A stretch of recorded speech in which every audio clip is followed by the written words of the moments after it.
Boa noite a todos. Vamos hoje dar continuidade então ao nosso ciclo de Sirihan. Já estamos no 11º capítulo, o mais belo estado da mente e do coração.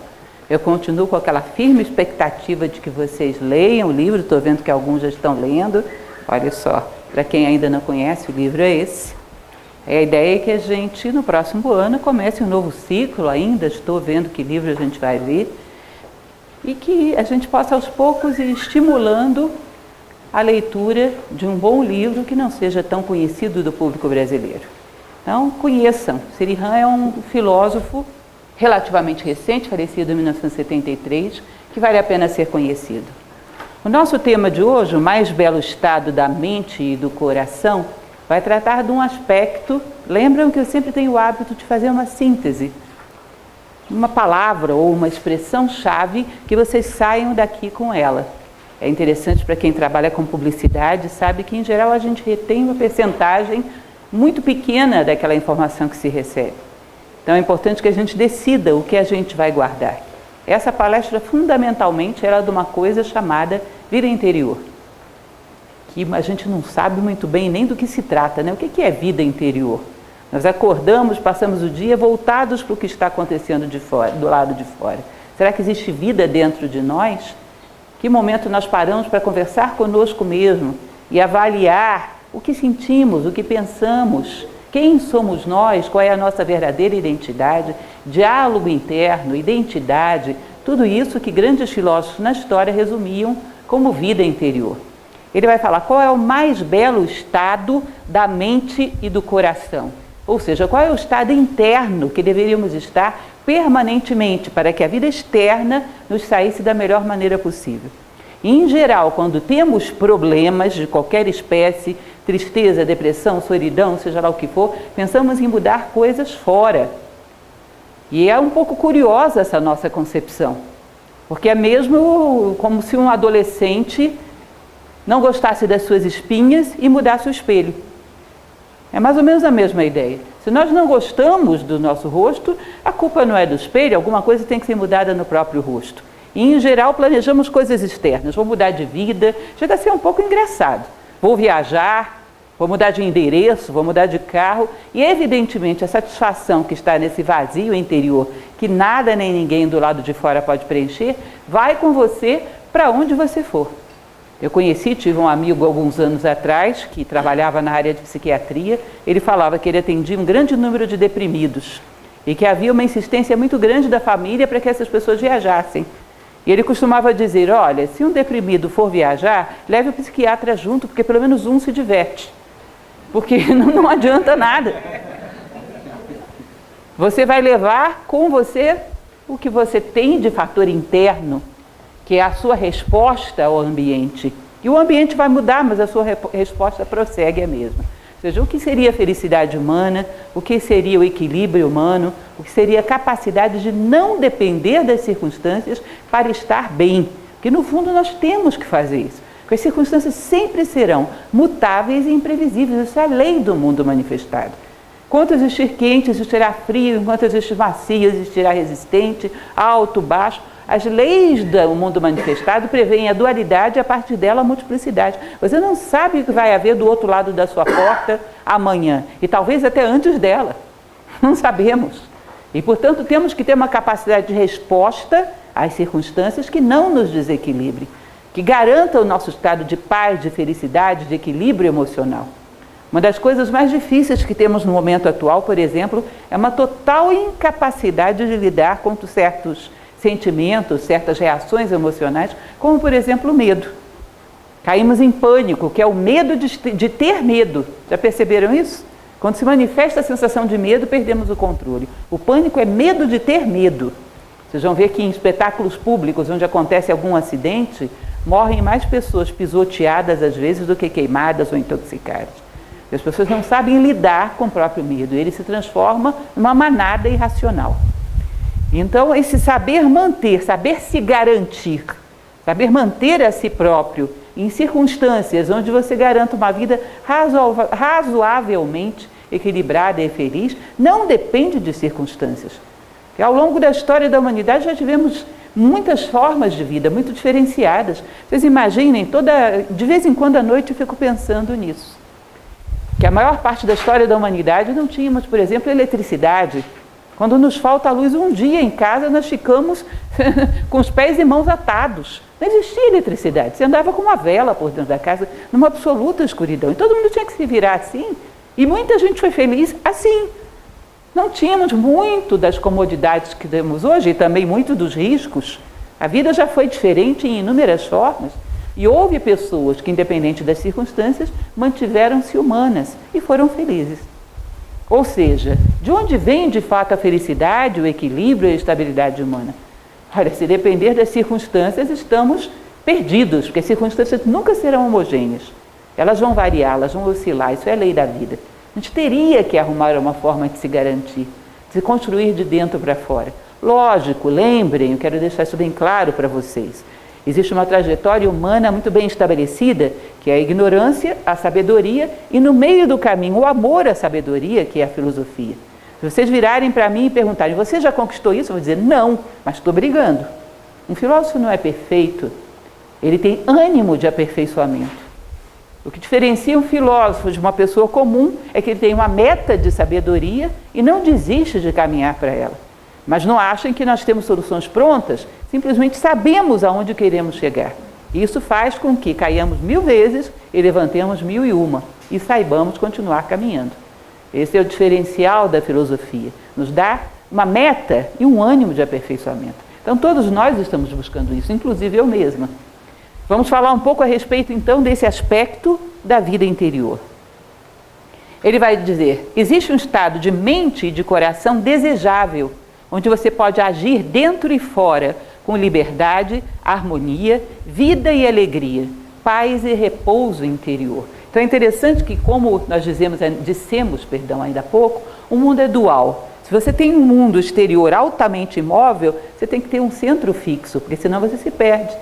Pensem naquele compasso que vocês usavam no tempo do colégio, que fixavam a ponta seca no centro e giravam a ponta móvel e faziam a circunferência. Carl Jung, inclusive, fala sobre essa estrutura psíquica do centro e da circunferência. Você age com muita liberdade e segurança na circunferência, senão perde o centro. Quando perde demais o centro, ou seja, a identidade, você fica oscilando e se identificando com diferentes pontos dessa circunferência, E, portanto, sentindo o mundo de maneira muito diferenciada, muito instável, é muito sofrido, fica sem sentir o chão sob os pés, Fica sem sentir um ponto de apoio fixo. Existe, inclusive, uma poesia oriental muito bonita que fala sobre isso. A montanha não se move, as tropas avançam pelas suas encostas. Ou seja, mostra o mundo todo em movimento e a montanha imóvel. Nós temos que ter dentro de nós um ponto fixo. A excentricidade extrema pode gerar uma perda, inclusive, da razão, pode gerar um tipo de alienação mental. E, em geral, na nossa sociedade atual, somos até estimulados a sermos um pouco excêntricos. E para perdermos o controle dessa excentricidade e ela oscilar e nunca mais acharmos o centro, pode acontecer. Porque é da moda, digamos assim, que o ser humano varie conforme as circunstâncias. A nossa sociedade atual propõe isso como forma de vida. Isso fragiliza emocionalmente de uma maneira terrível. Então ele fala, existe uma paz e um repouso interior. Aliás, Sirihan, nesse livro e em todos os livros dele, ele repete isso 1 milhão de vezes. Se vocês vão levar alguma coisa dessas palestras, levem isso. Felicidade humana é paz e serenidade interior. O resto, tudo é consequência. Que a partir desse ponto fixo do compasso, você domina a esfera da tua vida. E domina com segurança e faz uma esfera perfeita todos os pontos equidistantes do centro. Senão você vai ter uma mancha disforme. Sua vida vai ser uma mancha disforme. Se você garante o centro, a periferia vai ser harmoniosa. Felicidade humana, o ponto de partida dela é paz e serenidade interior. E tudo mais vos será dado por acréscimo, como diz a tradição bíblica. Então, você pode atuar fora, projetando esse ponto de vista do centro, que é a tua identidade, em todas as coisas. Lembrem daquela frase que falávamos na semana retrasada, quanto mais dentro, mais fora. Eu tenho liberdade, tenho ousadia, tenho imaginação para atuar fora, quando eu estou com os pés muito bem calcados no centro. tenho uma identidade bem estabelecida e bem conhecida por mim. Tenho o hábito do diálogo interno, sei quem eu sou. Portanto, tenho uma capacidade de elaborar respostas minhas às circunstâncias. E não um gabarito pronto que a sociedade me deu quando eu nasci. Eu vivo, não sou vivido. Isso é o elemento fundamental do qual ele vai falar. Senão, estamos descontentes e agitados sempre. Numa das palestras dele, num dos capítulos atrás, ele dizia que nem no sono nós estamos calmos. Nós transferimos para a consciência onírica a nossa agitação da vigília. Nem no sono estamos tranquilos. É uma angústia de procurar algo que não sabemos o que é a pior das angústias. Não sabemos exatamente o que nos falta, mas temos a certeza absoluta que nos falta algo. Estarmos sempre procurando esse algo fora, e ele não está em lugar nenhum fora, nem poderia estar. Então vivemos num estado de angústia, de agitação, que às vezes não percebemos, porque não existe o contraste. 1 minuto de paz vai te dar o contraste, você vai perceber, nossa, que inferno que é a minha vida normalmente.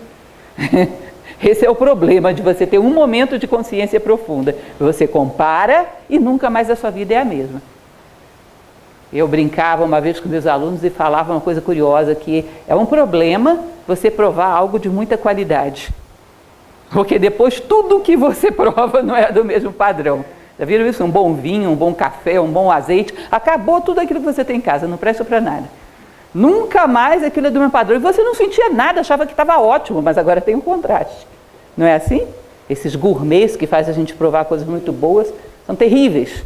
Porque automaticamente tudo que você tem em casa não presta. Então o contraste gera esse estado de consciência. Um momento de paz e eu tenho uma referência. E eu sei o que é isso e eu quero voltar lá. E essa minha vida agitada e esse constante estado de angústia e de carência já não dá mais.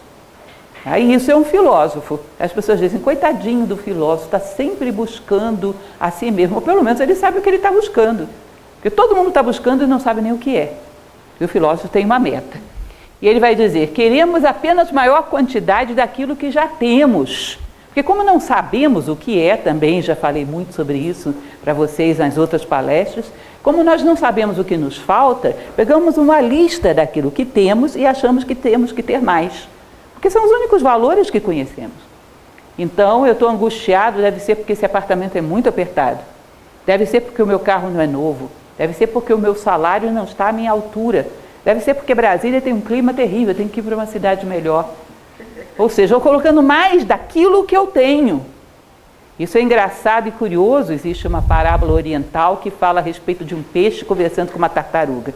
Tartaruga é anfíbia, ou seja, vive em 2 meios. Ela vai lá embora, anda pela terra e volta para dentro d'água. E o peixe curiosíssimo para saber para onde ela vai. Como você vai explicar para um peixe o que é terra? Ela diz, olha, não vai dar para entender. Não, tenta, eu sou inteligente, sou um peixe esperto. Explica. Aí a tartaruga, olha, ela não é assim molhada a terra, ela é seca. Ele fica tentando imaginar uma água seca. Não, ela não é assim homogênea, ela é feita de pedacinhos. Ele imagina uma água cheia de bolinho, né? Ele tem que trabalhar sobre aquilo que ele tem.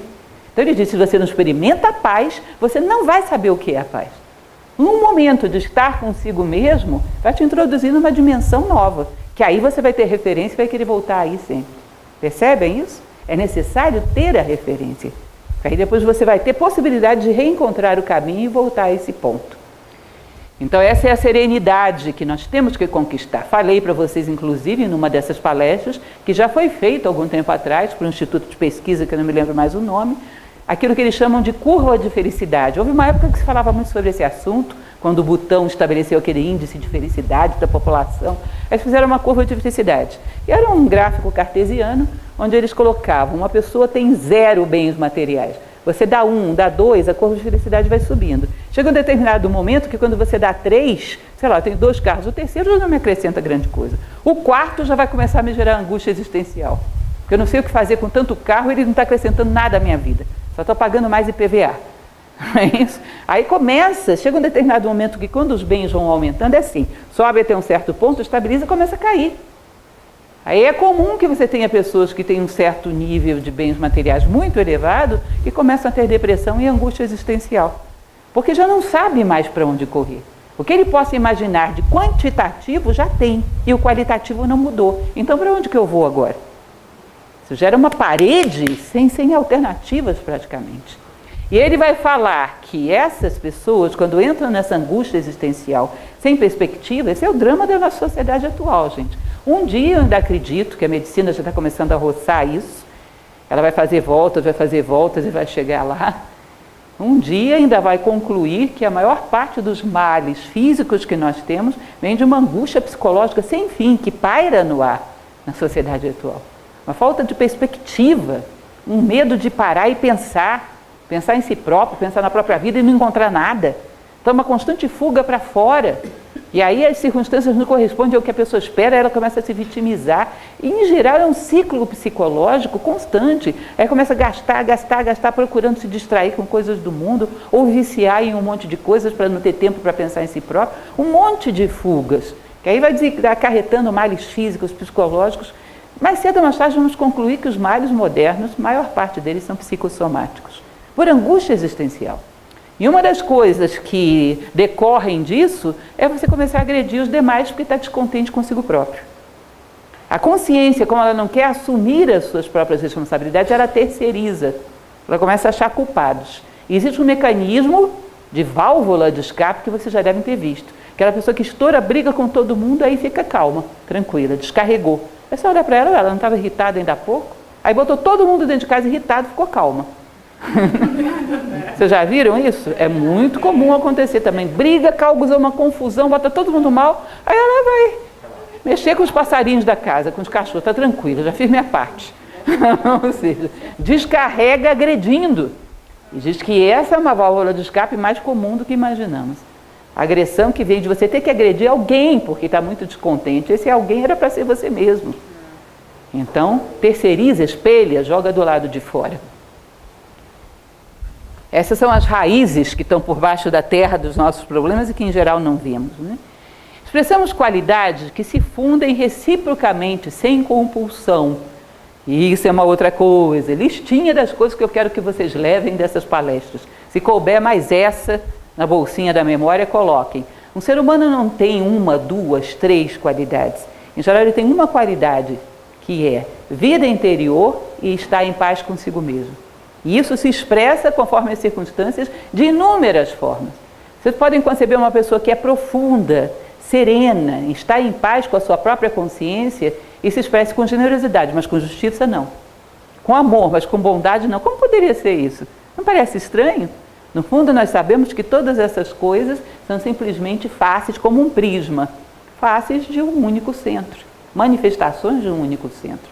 À medida que o homem vai conquistando a si próprio, vai deixando uma marca no mundo, que é a marca da sua identidade humana. E a identidade humana é muito bela.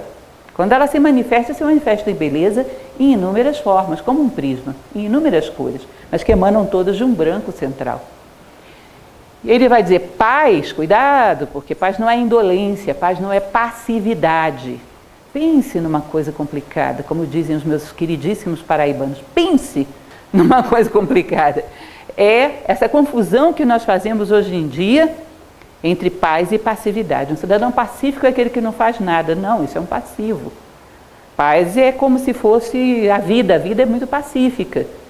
Você imagina uma célula, ela está extremamente bem organizada. Você tenta colocar algum elemento agressor, o que acontece? A imunidade vai lá e coloca todo mundo para fora, né? A paz exige ordem, exige harmonia, portanto ela exige imunidade, ela exige defesa. A paz tem um aspecto de tensão da vida, que ela se garante, segundo o princípio, ela não deixa entrar qualquer coisa. Então o pacífico não é um passivo. A paz não é indolência, não bloqueia ação nem mudanças, apenas resiste ao meio. A paz é como se fosse a imunidade da nossa consciência. Ela garante que nós vamos deixar marcas no mundo, e não o mundo nos deformar. É daqui para fora. É como se você imaginasse um escritor que está escrevendo e que, de repente, o conteúdo daquilo que ele escreve é determinado pelo tipo de papel, pelo tipo de caneta e pela tinta. Não, com essa caneta eu não posso fazer um livro, vou fazer só uma crônica, porque acaba a tinta. Como assim? Essas coisas te servem, você veio para deixar uma marca no mundo e você que diz a elas como tem que te servir, e não ao contrário. Imaginem vocês se a caneta, a tinta e o papel ficam determinando o conteúdo das obras literárias da humanidade. Ou seja, nós viemos moldar as circunstâncias. Se não existe a circunstância, eu crio. Não é assim? Onde há uma vontade, há um caminho. Shakespeare não deixaria de escrever o que escreveu porque a pena dele tinha pouca tinta. Se vire, eu invento a tinta. Mas o que eu vim dizer ao mundo, eu vou dizer. Ainda quando não havia canetas, nem penas, nem coisa nenhuma, os homens deixaram seu recado ao mundo. Deram um jeito e deixaram. Ou seja, o homem é um construtor de circunstâncias e não uma construção das circunstâncias. Porque senão ele não tem como manifestar sua identidade ao mundo. Nem coletiva como humanidade, nem individual. Você não diz a que veio. Quem é você? Qual o recado que você veio dar ao mundo? Nós temos que dizer a que viemos. E para isso ser dono das circunstâncias. E não escravos delas. Tá? Então essa resistência ao meio é algo que ele sempre fala também. Né? Uma corda bem afinada de um violino. Existe uma passagem, inclusive, no budismo, que quando o Buda se ilumina, ele vê isso, uma jovem tocando uma vina num barco que passava pelo rio. A corda não pode estar muito frouxa, porque senão não soa, nem esticada demais, porque quando você soa, ela vibra tanto que arrebenta. Né? Um neurótico, uma pessoa desajustada, que ventou, ele vibra muito violentamente. Ou seja, de um lado, uma pessoa que está estática, e do outro lado, uma pessoa que não age, ela só reage. Dependendo de como venham as coisas do meio, ele reage. Ele vibra segundo o vento. Ele vibra segundo aquilo que passa por ele. Não sei se vocês lembram de Forrest Gump, que a primeira cena do filme é exatamente uma pluma voando. E ele passa o filme inteiro tentando não ser uma pluma, apesar das suas limitações intelectuais. Ou seja, uma pluma não é dona de si, ela é escrava do vento. Nós não somos plumas. Nós temos a liberdade de conduzir o nosso barco na direção escolhida. Então, o homem não veio para ficar estático nem para reagir, ele veio para agir. Ele tem uma mensagem que tem que descobrir, ele tem um recado que ele tem que dar. Então mergulha dentro de si, descobre a tua identidade e sai e comunica essa identidade ao mundo. Você age e não reage. A sua atuação no mundo não pode ser só a resposta do que fizeram com você. Me recordo que uma vez eu estava numa fila do banco também é filosofia. Estava na fila do banco e tinha dois senhores na minha frente, não sei exatamente o que eles iam fazer, já eram bem idosos. Eu sei que a conversa era mais ou menos o seguinte, eu bisbilhotando, é claro, não podia fazer nada.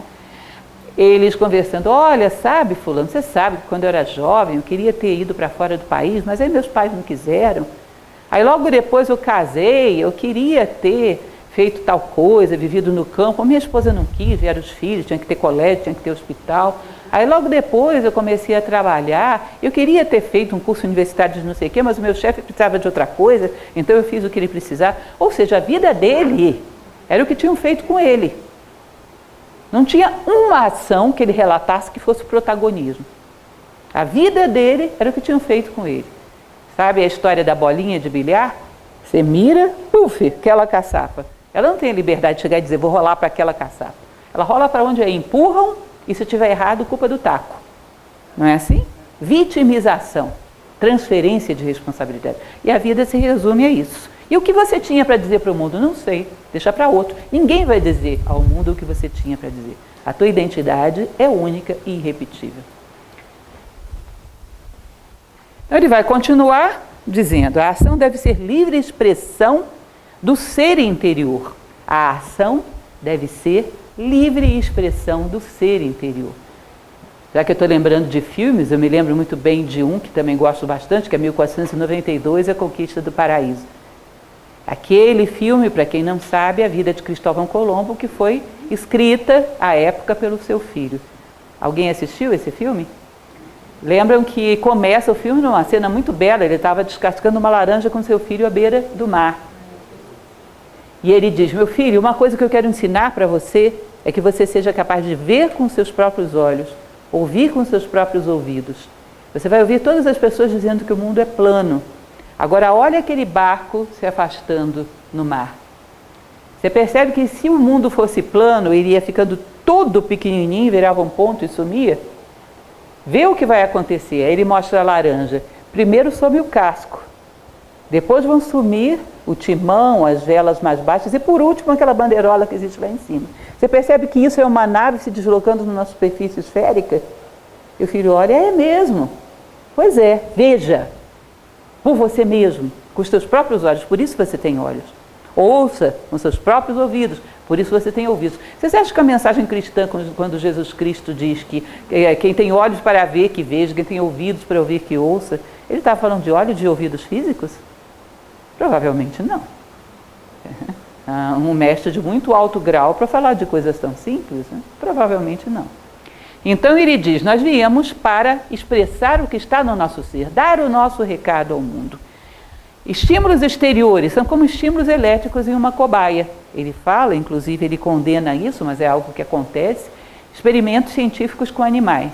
Ele diz, às vezes introduzem agulhas ou dão choques elétricos no cérebro do animal para ele ter certas reações automáticas. Em nome da ciência, ele definitivamente não gosta disso. Mas o fato é que transferindo isso para nós não é muito diferente. O estímulo vem e damos uma resposta automática, previsível inclusive, de tal maneira que quem está de fora pode até prever o que alguém vai fazer em determinadas circunstâncias. Vocês sabem, eu dizer uma coisa que vocês vão achar bizarra, mas os criminosos, os bandidos, eles têm uma boa dose de psicologia, sabiam? Porque uma pessoa passando pela rua, a maneira como ela gesticula, a maneira como ela anda, dá para você perceber o quão ela é padrão, o quão ela é massa. E é muito mais fácil atuar sobre uma pessoa massificada do que sobre uma pessoa que tem algum grau de individualidade. Porque você sabe exatamente o que ela vai fazer e você está preparado. Ou ela fica histérica e você elimina logo, ou fica catatônica e você tira tudo dela, leva até ela junto. E para as duas coisas eles estão preparados. Mas eles não estão preparados para uma pessoa com autocontrole, lúcida e procurando oportunidades de poder sair daquela situação. Não tem resposta para isso, porque a inteligência humana é multifacetada, pode sair qualquer coisa dali. É um risco muito alto. E às vezes andando pela rua, pela maneira como lida com seus pertences, eles têm um pouco de conhecimento da psicologia humana a partir da observação. Esse é fácil. De vez em quando se enganam, mas muito raramente. Muito raramente. Em geral, sabem observar e sabem onde eles têm uma presa fácil. Sabe por quê?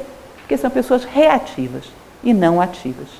O professor Michel Echenique, que trouxe Nova Acrópole para o Brasil, hoje já é falecido, ele contava para a gente, eu não assisti isso, talvez até alguns de vocês conheçam, que quando começou a acontecer esses sequestros relâmpagos, aconteceu um em São Paulo, onde tentaram assaltar um banco, a polícia cercou, e um ancião e o seu neto foram tomados como refém para negociar a fuga dos bandidos.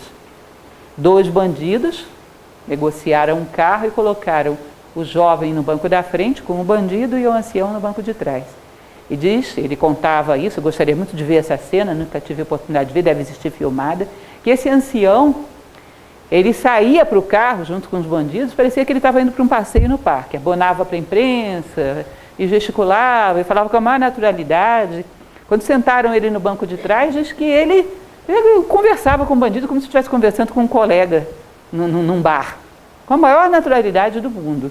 Aí diz que quando menos esse bandido esperava, ele simplesmente fez esse gesto, pegou o cano do revólver e atirou pela janela. Em segundos, atirou. E aí a polícia controlou o da frente e acabou a história. Ele era um veterano de guerra e com aquela postura que ele estava, ele poderia fazer qualquer coisa. E aquele bandido não tinha como prever. Sabe por quê? Estava lúcido, estava no controle. E isso é uma coisa impossível de você prever o que uma pessoa lúcida vai fazer. Uma pessoa massificada é fácil. Ou seja, aquela que é capaz de manifestar o seu ser interior no mundo é imprevisível. É um espetáculo. Não dá para você presumir. Nós não sabemos o que vem daí. É o espetáculo da natureza humana, muito rico, tem possibilidades impensáveis. Se não, somos marionetes, que nem essa cobaia aí. Depende de quem maneja os fios. Não temos individualidade nenhuma. A Índia, o sânscrito, tem essa palavra que ele cita bastante, que para eles é um sinônimo de felicidade. Vairagya. Vairagya, na verdade, a tradução mais perfeita dela seria serenidade mesmo. Imparcialidade ou desapego. É uma pessoa que sabe lidar com todas as coisas como se fosse um empréstimo da natureza para ele. Trata todas as coisas da melhor maneira possível, mas tem uma verdadeira e profunda consciência de que a única coisa que é seu é ele mesmo. E esse ele mesmo, nada nem ninguém pode roubar dele. A tua essência, a tua identidade. Aliás, Sirihan tem um outro livro que ele fala algo que é tão belo que eu tenho que contar isso para vocês. Embora não tenha nada a ver com esse livro, me desculpem.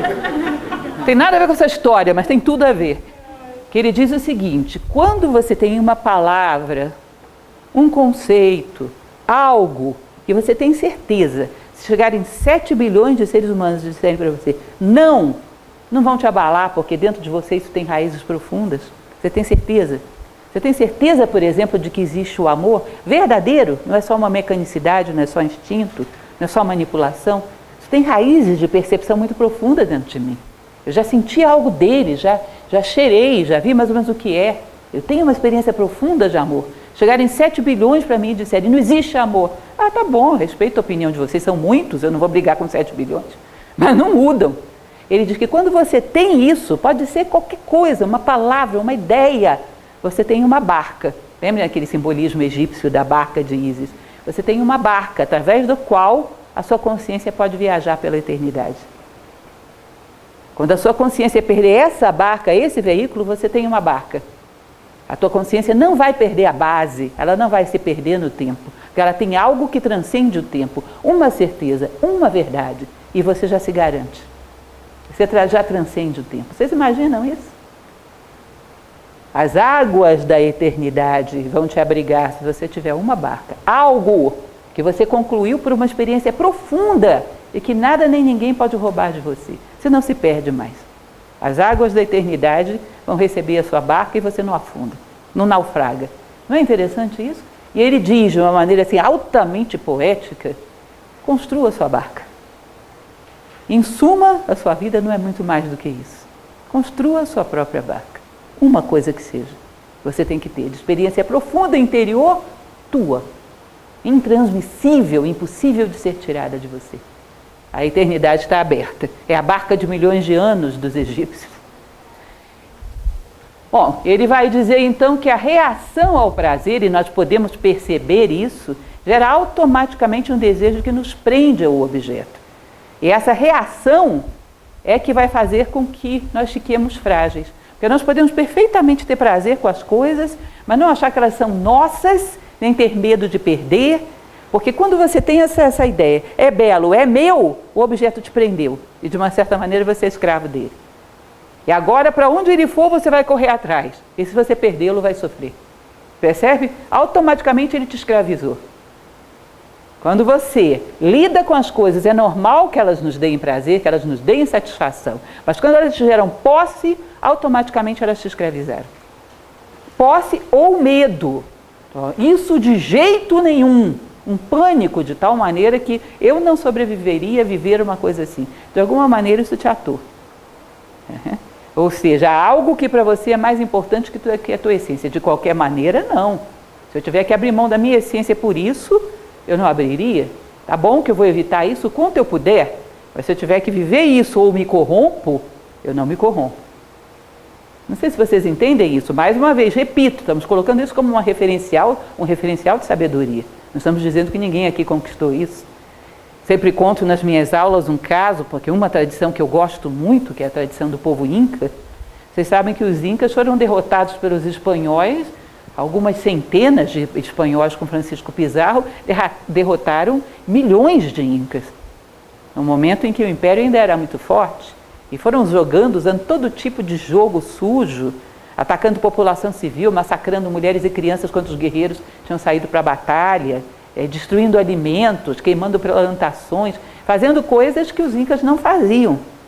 Fazendo aliança, semeando discórdia entre eles, jogando sujo de todo jeito. E no final das contas, quando os Incas já estavam sitiados numa cidade chamada Vilcabamba, que nunca se soube exatamente onde ficava, os espanhóis mandaram um embaixador para negociar com o imperador, o Sapa Inca, que era o nome do imperador, Tupac Amaru. E não houve negócio, eles não quiseram se entregar. Mas antes de sair, Tupac Amaru o embaixador espanhol fez questão de perguntar a esse imperador: olha, eu tenho uma curiosidade, já que eu estou aqui. Quando a gente combateu com vocês pela primeira vez, o nosso método de batalha europeu, espanhol, era uma novidade. Está bem que vocês fossem derrotados. A segunda, está bem. A terceira, vá lá. Mas a 10ª, centésima vez que vocês foram derrotados, por que vocês não começaram a fazer a mesma coisa com a gente? Por que não começaram a queimar os nossos mantimentos, matar os nossos cavalos? Por que não jogaram o mesmo jogo com a gente? Aí diz que esse imperador, isso conta-se, né? Ninguém nunca vai saber se foi real ou não existia escrita aí entre os incas, diz que esse imperador virou para ele e disse: olha, nós incas só queremos a terra se for para ficar de pé sobre ela. Para rastejar sobre a terra, nós preferimos deixar para vocês. E isso eu sempre me lembro quando o Srihan fala coisas desse tipo. O medo, todos nós temos medo, mas até que ponto a gente pode trocar tudo pelo medo? Desejo, de vez em quando todos temos, mas até que ponto poderíamos trocar tudo pelo desejo, entende? Se somos realmente seres humanos, teríamos que ter uma pedra de toque central que nada pode ser trocado por ela, que é a nossa própria essência, nossa própria identidade. Se eu disser para uma planta, se você não fizer fotossíntese, eu te mato, ela vai fazer fotossíntese. Se você fizer fotossíntese, eu te dou um presentinho. Ela não vai se deixar corromper. Por quê? Porque a identidade dela, a planta, não pode ser negociada. Agora, ela não tem escolha, nós temos. E teríamos que fazer a mesma coisa. Tá, faça você o que fizer, eu vou reagir no mundo como um ser humano. A planta vai reagir como planta, o animal como animal. Não posso ser outra coisa. Eu vim ao mundo para isso. E ser humano é valores, virtudes e sabedoria. Se você quer outra coisa, peça outro ser, outra categoria. Você não pode pedir a limoeiros que deem maçãs. Ser humano, comportamento humano. Tá? E isso ele diz, então, que quando reagimos de uma maneira que os objetos nos escravizam, perdemos a nossa felicidade. Que as coisas, as circunstâncias externas nos escravizam, perdemos a nossa felicidade. Compreender isso permite ver o seu contrário, a total ausência de avidez. Ele fala, eu acho isso tão bonito, porque é um dos autores que eu conheço que dá mais a receita detalhada. Ele diz, observa o momento que você vê algo desejável. Você vai perceber que primeiramente vai lá, constata, em seguida vem o emocional e diz, gosto, quero. Você percebe essa reação em cadeia. E você vai perceber que você ficou prisioneiro. Você pode sentir isso, é só você desfocar um pouco a consciência da tua psique e olhá-la de fora. Você vai perceber, mente, vi, emoções, gosto e quero, e você percebe que você está preso. Se você percebe isso de fora, você pode sair disso. Tem que tomar consciência disso. Você tem que perceber que no nosso mecanismo psíquico tem duas velocidades. A mente é mais rápida do que as emoções e mais fácil de limpar, porque é mais sutil. Então, quando você tem um pensamento, por exemplo, de crítica em relação a algo ou a alguém, sei lá, frações de segundos depois vai vir uma raiva, uma mágoa, uma tristeza. Dá tempo de você cortar esse pensamento antes da emoção chegar. Porque depois que a emoção vem, é muito mais difícil limpar uma raiva do que um pensamento. Emocional é tinta que derramou, para você limpar, ele impregna, ele às vezes te toma o dia, se bobear te toma a vida inteira. Emocional é como a tinta que derramou. Você percebe quando a mente empurrou, pega o vidro. Então, ele fala muito dessa questão de a gente ter uma disciplina mental como se fosse uma lei. Esse tipo de pensamento, não. Surgiu, não. Sai cortando, pá, pá, pá, pá, pá, instantaneamente, como um processo de disciplina que colocamos em nós mesmos. Praticar isso. Eu sei que não é fácil. Praticar isso. Porque uma vez que a emoção surge, acabou. É um dia inteiro, às vezes a semana inteira, girando em torno daquilo. Mas fulano fez. Mas ele falou tal coisa. E aí, pobre de nós, é muita energia. É muita energia. Aí, então ele diz, se você vê esse processo acontecendo, dá para ver que nem o processo de uma criança no laboratório, plantando feijãozinho, fazendo aquelas coisas que a gente faz quando é pequeno. Dá para ver acontecer. E dá para aprender a lidar. Você tem que se ver como se fosse um objeto de laboratório. Coloca a lupa, se vê. Você tem que observar os processos mecânicos que acontecem dentro de nós, para que nós não sejamos mecânicos, para que não sejamos um robô. Às vezes a gente entra naqueles sites de banco, sites de compras, eles mandam a gente digitar umas letrinhas, uns numerozinhos, e pergunta assim, você é um robô? Eu penso, que pergunta filosófica. Tem espaço para eu escrever um texto? Vocês já viram isso? Sempre que eu vejo ela pergunta, eu fico, meu Deus, eles podiam me dar um espaço para eu escrever a respeito. É uma pergunta inquietante essa. Eles acham que só com essas letrinhas, esses numerozinhos, eles vão chegar a essa conclusão? Eu não consegui chegar ainda.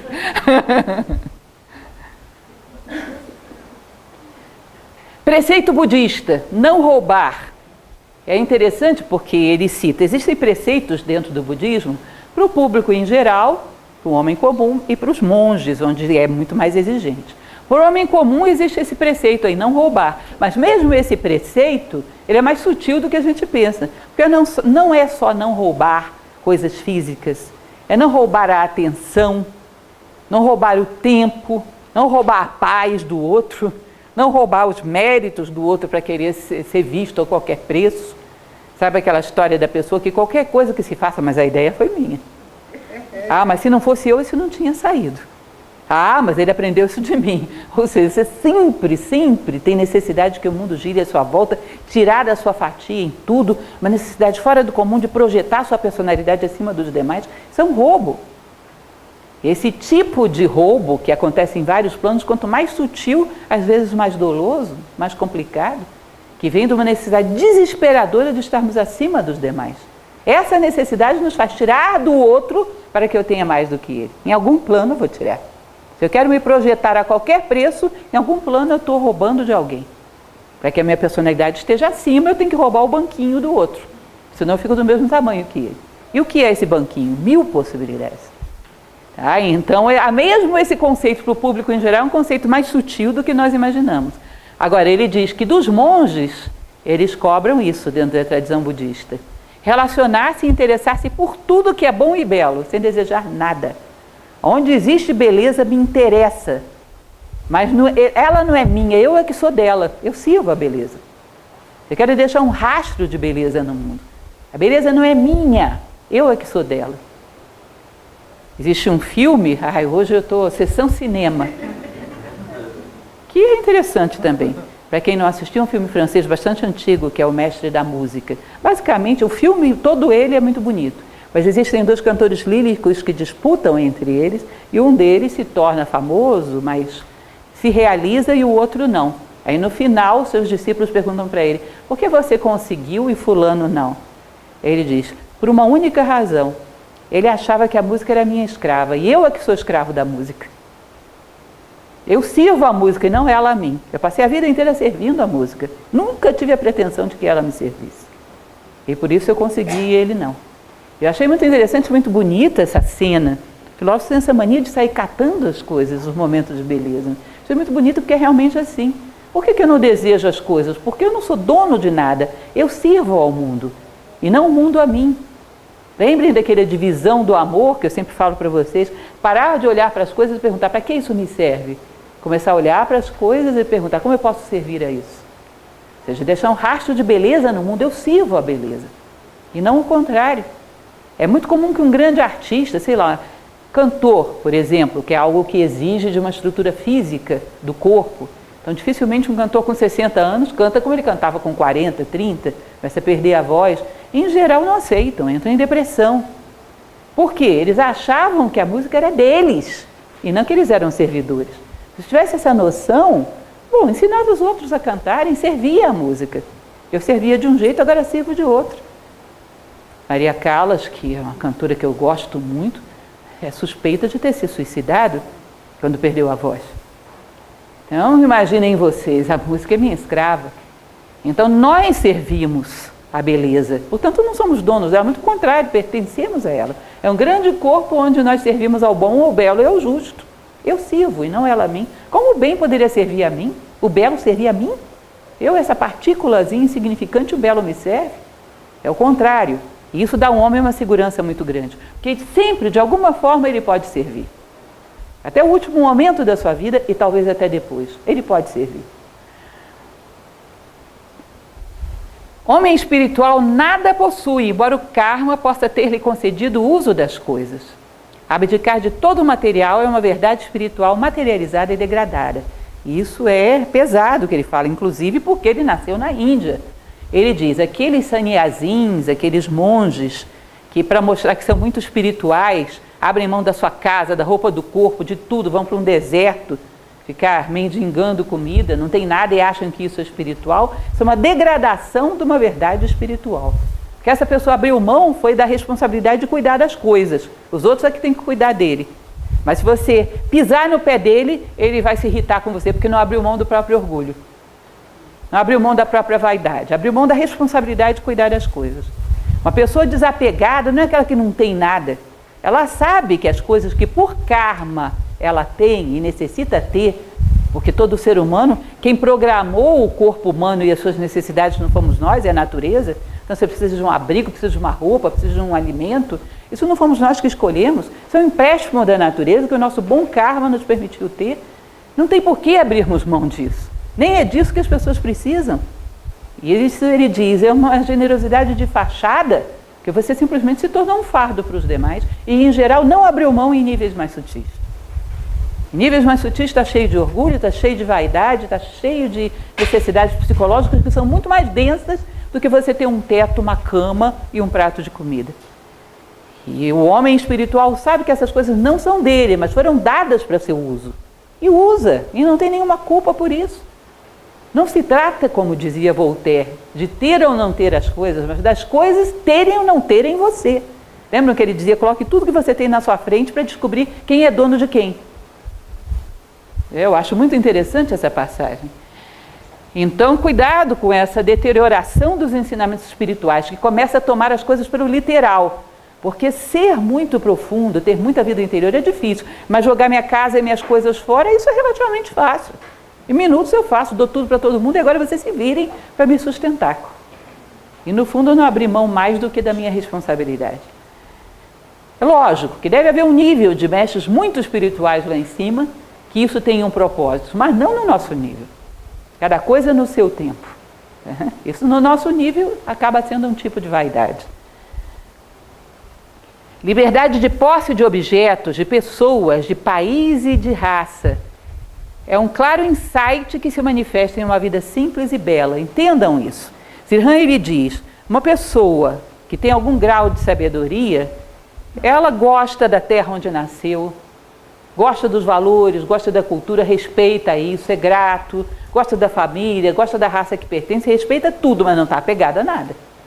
Não colocaria isso acima dos seus princípios, de forma alguma.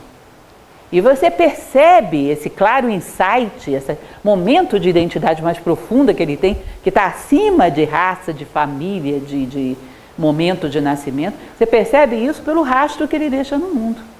É uma pessoa muito serena, é uma pessoa que você olha e você sabe que ela está firme, que não é qualquer vento que vai arrastá-la. Lao Tse ele costumava dizer, também já contei isso para vocês, eu acho muito bonito, que quando você penetra dentro do olhar de um sábio, é um olhar profundo, que não está virado só para fora, está virado para dentro também. E lá no fundo você percebe que existe um diálogo interno indevassável, um diálogo entre um homem e um Deus. Então ele respeita todas as coisas que estão à sua volta. Respire, olhar mais uma vez, saber ver, sabe ver a Deus em todas as coisas, portanto tem um respeito pelas coisas que o homem comum não tem. Respeito por um objeto, por uma planta, por um animal, e inclusive é grato por pertencer àquele local, àquela família, àquela raça, porém a sua identidade não está calcada nessas coisas. Ele não mataria nem morreria por isso. Entende? Isso não o limita, isso o enriquece.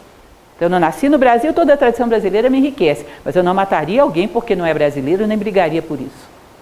Porque eu percebo que cada um tem a sua riqueza e a minha identidade está além disso. E você percebe, pelas vossas obras vos conhecerei, pelo rastro que ele deixa no mundo. Uma vida simples e bela. Vairaja é uma purificação que precede um amor extraordinário. Vairaja, vocês lembram que é a serenidade? Sem posses ou expectativas, disposto a deixar o ser amado tomar seu caminho.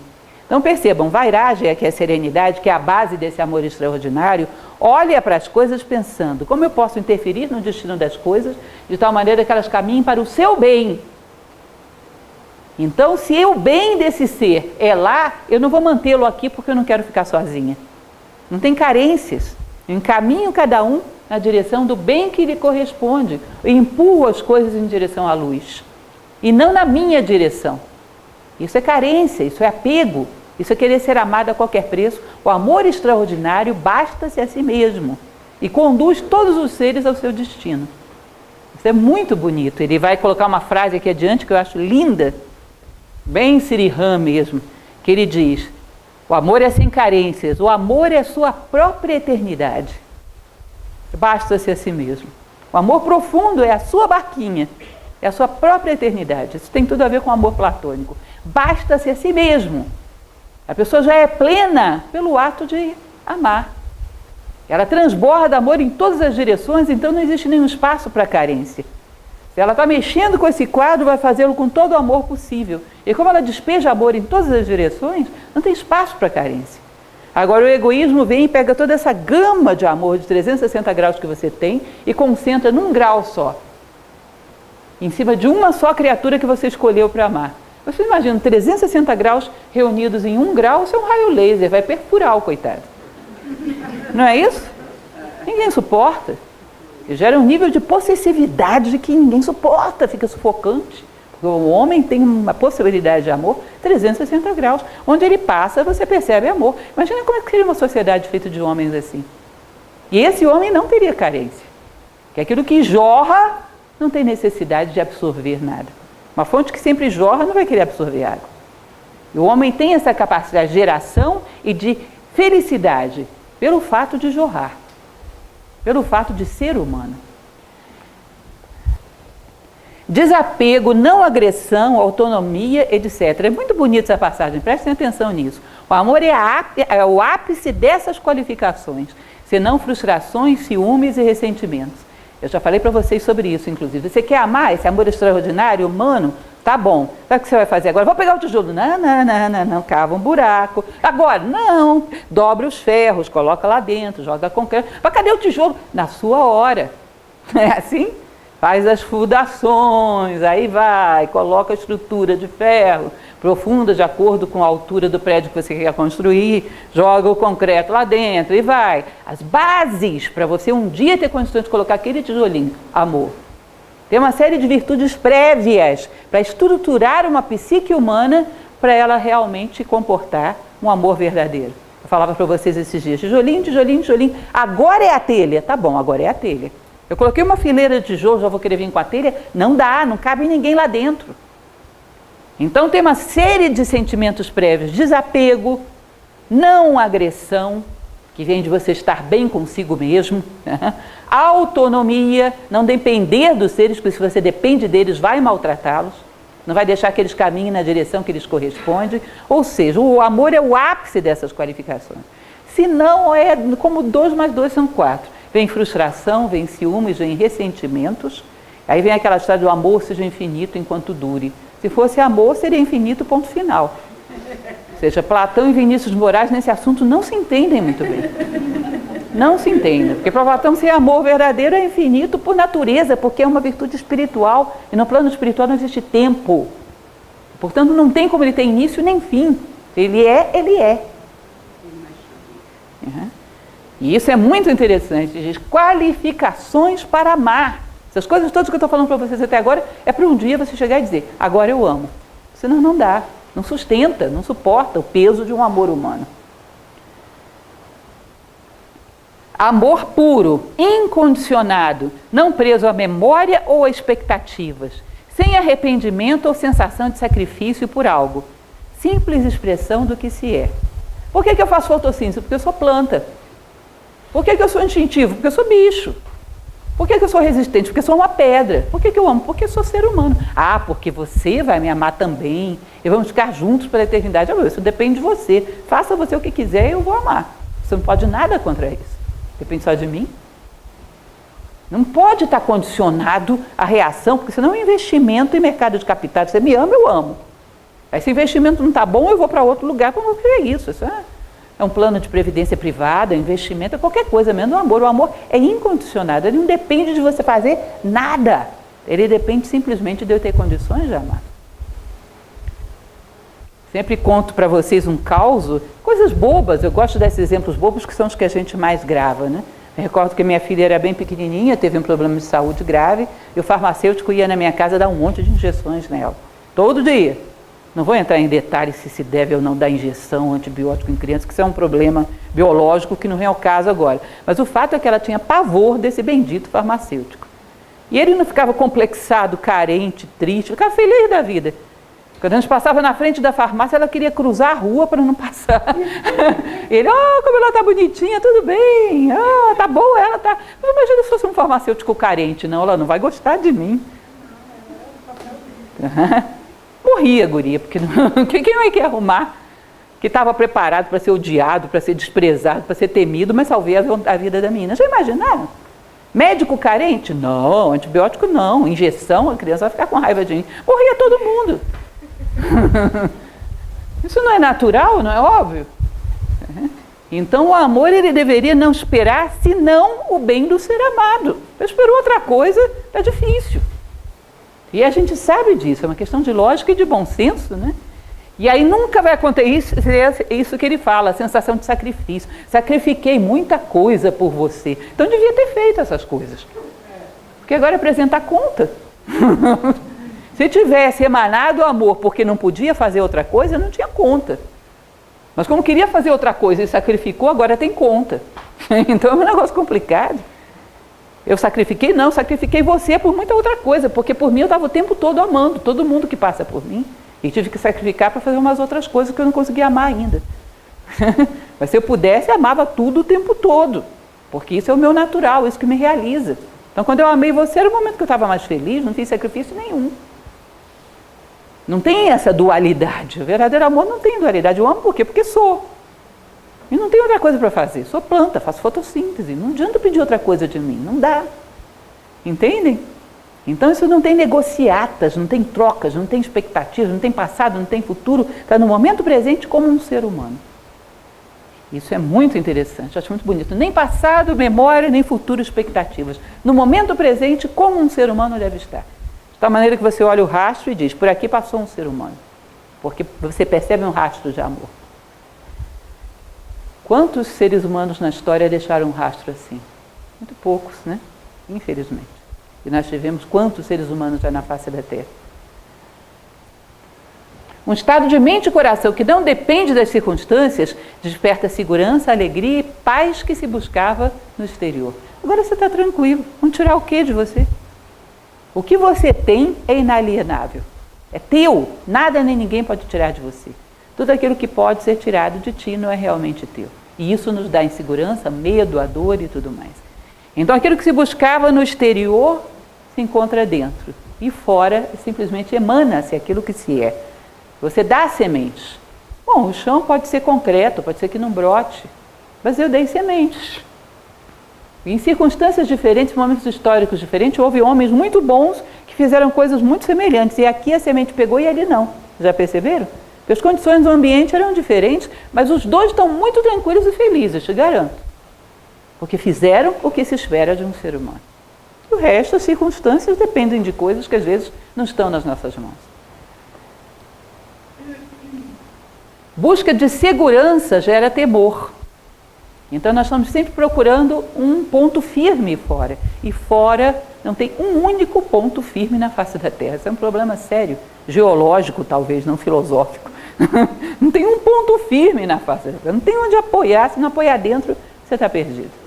E isso nos deixa sempre desequilibrados e inseguros. Memória sem apego enfrenta acontecimentos à medida que se apresentam, sem antecipar ou temer.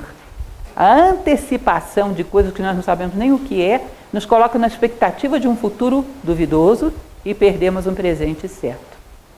Mais uma vez, já que hoje é o Dia Internacional do Cinema, na minha palestra, não sei porquê, mas tem um filme muito bonito, também muito conhecido, relativamente recente, chamado Gladiador, não sei se vocês lembram.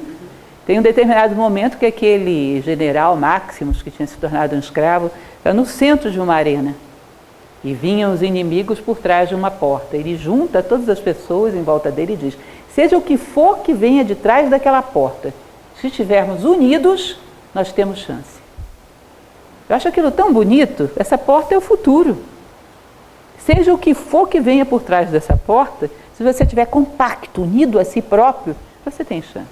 E na hora que vier, você vê, responde à altura. Mas o que você pode fazer pelo futuro é ser humano no presente. Não tem outra coisa para fazer.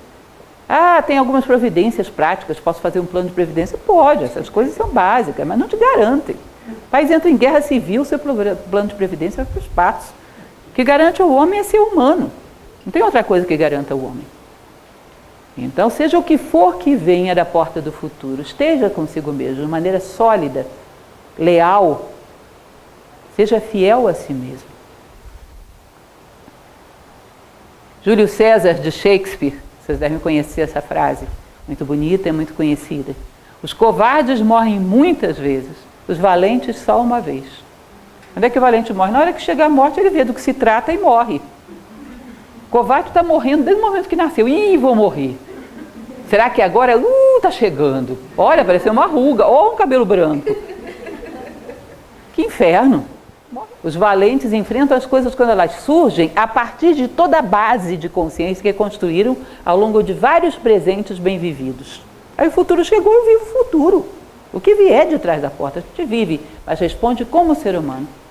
Tem uma passagem linda de um livro budista que se chama Alita Vistara, que Siddhartha Gautama diz: seja o que for que o demônio Mara traga, eu responderei com retidão. Sejam quais forem as circunstâncias que venham através das ilusões, eu responderei com retidão. Ou seja, manda o que você quiser, futuro, que eu vou chutar essa bola como chuta um ser humano. Tá? E se vou fazer gol ou não, a gente vê, mas que eu vou chutar como um ser humano, eu vou. Seja o que for, responderei com retidão. Imagina você poder garantir uma coisa dessa? Seja o que mais. E isso Sri Han chama felicidade humana. E por último, para encerrarmos, dessa liberdade, porque o homem que é autônomo se impõe ao meio, ele tem liberdade. Esse tem liberdade, o outro é aquela pluma do Forrest Gump. Dessa liberdade surgem amor, força, sabedoria, beleza e simplicidade. Aí ele vai dizer que o pequeno eu, que é o eu pessoal, usa essas palavras sem entendê-las, porque essas palavras, essas virtudes, não vivem em cativeiro, não vivem presas dentro do egoísmo. Sabe aqueles bichinhos tipo urso panda que eles não conseguem reproduzi-lo em zoológico porque ele não se adapta à vida em cativeiro? Diz que as virtudes humanas são assim, o cativeiro do egoísmo, do cidadão que só pensa no pequeno eu, essas coisas não crescem não, ele vai ter tudo uns negócios meio esmagados, meio mal feitos. Essas virtudes só crescem em liberdade. Exigem que o homem dê liberdade para que elas se expandam. Presos dentro do cativeiro do próprio egoísmo, do próprio euísmo, desse pequeno eu, você fala dessas coisas sem saber do que está falando. São palavras vazias. Simplicidade, que simplicidade? Quem que é simples? Humildade, beleza, amor, o que é isso? Aí chega aquele negócio do achismo, eu acho que é isso, eu acho que é aquilo, vira toró de palpite, como se diz popularmente. Mas nenhum conceito profundo, porque não temos como experimentá-lo, não temos espaço para eles, estão todos sufocados. Só temos sementes. E tomara que elas não se tornem estéreis. Em algum momento possamos dar a elas espaço para que elas venham a brotar. Bom, hoje é isso. Sei que alguns de vocês têm aula e tudo mais, e nós somos um pouco mais longos hoje, mas guardem essa ideia da vida interior como ponto de partida, e tudo mais será dado por acréscimo, e da felicidade associada à paz, à serenidade.